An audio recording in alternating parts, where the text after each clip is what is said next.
Hello student, आप सभी का आपके प्यारे चैनल माही प्लस में स्वागत है। तो बच्चों, यदि आप पहली बार चैनल पर विजिट कर रहे हैं तो चैनल को सब्सक्राइब करना ना भूलें। और यदि वीडियो अच्छा लगे तो उसको लाइक कीजिए और अपने दोस्तों में भी शेयर कीजिए ताकि वे भी इसका लाभ ले सकें। आज हम आपके सामने विभाजन सूत्र लेकर आए हुए हैं, जिसमें 5 पॉइंट आपके सामने दिखाई देंगे। सबसे पहला पॉइंट है अंतःविभाजन। इसमें है, यदि दो बिंदुओं x1 y1 और f2 y2 को मिलाने वाले रेखाखंड को कोई बिंदु x, y यम संबंधी n के अनुपात में अंतःविभाजन करता है तो x का मान और y का मान, x बराबर हो जाएगा यम f2 प्लस n x1 बटे के यम प्लस n, और y का मान हो जाएगा y बराबर यम y2 प्लस n y1 बटे के यम प्लस n। तो जो यह आपका अंतःविभाजन होगा। ठीक, इसके बाद आपका y विभाजन। y विभाजन क्या है? यदि दो बिंदुओं x1 y1 और f2 y2 को मिलाने वाले रेखाखंड को कोई बिंदु xy यम संबंधी n के अनुपात में वाह्यता विभाजित करता है तो x बराबर यम f2 माइनस n x1 बटे के यम माइनस n, और y बराबर यम y2 माइनस n y1 बटे के यम माइनस n। अंतःविभाजन में यहाँ आप देख रहे हैं कि प्लस का चिन्ह लगा हुआ है और y विभाजन में माइनस का चिन्ह लगा हुआ है।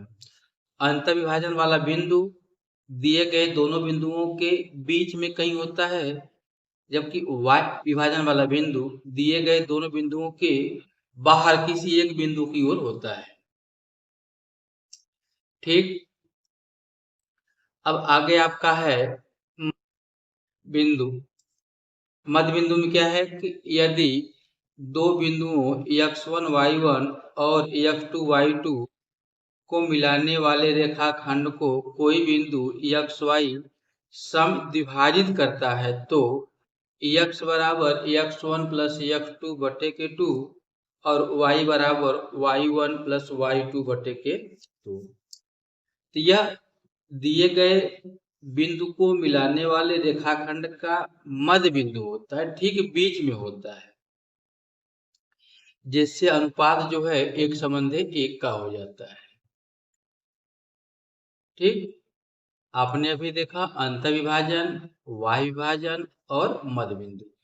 अंतःविभाजन में दिए गए दो बिंदुओं को मिलाने वाले रेखाखंड के बीच में कोई अन्य बिंदु होता है जो यम संबंधी n के अनुपात में विभाजित करता है। तब वहां पे हम x और y का मान निकालते हैं, या फिर यम n का मान निकालते हैं, या फिर दिए गए दो बिंदुओं में से कोई एक बिंदु अज्ञात होता है तो हम ज्ञात करते हैं। मान अगर अंतःविभाजन की बात कही होगी तो अंतःविभाजन के सूत्र से निकालते हैं, y विभाजन की बात कही गई होगी तो y विभाजन के सूत्र से हम निकालते हैं। ठीक, आगे x अक्ष के लिए कभी कभी बच्चों आपके सामने एक प्रश्न देता है कि दिए गए दो बिंदुओं को मिलाने वाली रेखा को x अक्ष किस अनुपात में विभाजित करता है या y अक्ष किस अनुपात में विभाजित करता है। तो यहाँ पे x अक्ष की बात कही जाएगी कि यदि दो बिंदुओं x1 y1 और f2 y2 को मिलाने वाली रेखाखंड को x अक्ष विभाजित करता है तो यम संबंधी n बराबर y1 संबंधी y2। यह जो यम n का अनुपात y1 y2 के रूप में निकाला गया है, यह y विभाजन के सूत्र से लिया गया है। अगर यहाँ पे y1 संबंधी y2 का मान निगेटिव आता है तो हम चिन्ह को छोड़ेंगे और y विभाजन के स्थान पे अंतःविभाजन लिखेंगे। ठीक, जो यम संबंधी n बराबर y1 संबंधी y2 है, मान लीजिए कि यहाँ पे माइनस y1 संबंधी y2 हो गया, तो माइनस चिन्ह को छोड़ देंगे और जो हम यहाँ पे y विभाजन लिखे हैं वहां पे हम तब अंत विभाजन की बात करेंगे। यही चीज है आगे y अक्ष के लिए। यदि दो बिंदु x1 y1 और x2 y2 को मिलाने वाले रेखाखंड को y अक्ष विभाजित करता है तो m संबंधे n बराबर x1 संबंधे x2 y विभाजन के लिए है। यहाँ भी वही बात, यदि x1 संबंधे x2 का मान ऋणात्मक आता है तो ऋणात्मक चिन्ह को छोड़ करके हम केवल धनात्मक चिन्ह को लेंगे और जो y विभाजन की बात कहे हैं वहां पे हम अंत विभाजन की बात करेंगे। ठीक, इसलिए हम आपको नोट के रूप में लिख दिए हैं कि 4 और 5 में m संबंधी n का मान ऋणात्मक आता है तो ऋण चिन्ह को छोड़कर अनुपात में अंत विभाजन लिखेंगे। ठीक, तो यह रहा बच्चों आपका विभाजन सूत्र। ठीक, अब हम इसका प्रयोग करेंगे और इस पर आधारित प्रश्नों को हल करेंगे। इस प्रकार के प्रश्न आपको बोर्ड एग्जाम में पूछे जाते हैं।